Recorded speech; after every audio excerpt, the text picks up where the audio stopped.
Ada yang namanya aset bagus, ada yang namanya aset buruk. Apa itu aset bagus? Intinya, aset bagus adalah aset yang akan menghasilkan nilai tambah cash di masa depan yang menutupi semua biayanya. Ya, itu akan mengembangkan kemakmurannya dari perusahaan. Sementara aset buruk itu adalah aset yang justru akan menggerogoti kemakmuran dari perusahaannya ya. Jadi biayanya besar, manfaatnya nggak jelas, seperti itu ya. Nah itu, jadi hati-hati kalau Anda memiliki perusahaan, coba cek di neraca Anda apa yang Anda miliki, apakah itu asetnya termasuk aset bagus atau aset buruk. Kuncinya adalah kita harus mengembangkan sebanyak mungkin aset bagus dan menghindari aset yang buruk tersebut. Nah itu yang pertama. Yang kedua, ada yang namanya utang baik dan utang buruk, atau utang bagus dan utang buruk. Ada yang bilang semua utang itu jelek, salah. Ada yang bilang kalau bisa pakai utang, kenapa harus pakai modal sendiri, salah juga. Jadi harus diperhatikan utang yang jenis mana yang bagus, mana yang buruk. Utang yang bagus adalah utang yang digunakan untuk mengembangkan aset yang bagus,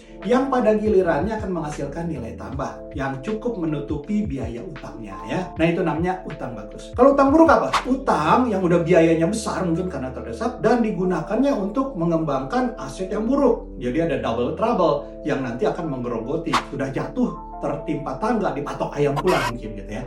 Oke, nah jadi rekomendasinya adalah hati-hati dalam berutang. Gunakanlah utang yang baik, sementara hindari utang yang buruk. Kalau sudah terlanjur ada utang buruk, itu dulu yang perlu dilunasi, diprioritaskan. Supaya hilang utang buruknya dan utang bagusnya yang bisa dikembangkan untuk mengembangkan aset bagus yang akan memberikan nilai tambah bagi perusahaan. Oke, demikian penjelasannya. Semoga bermanfaat.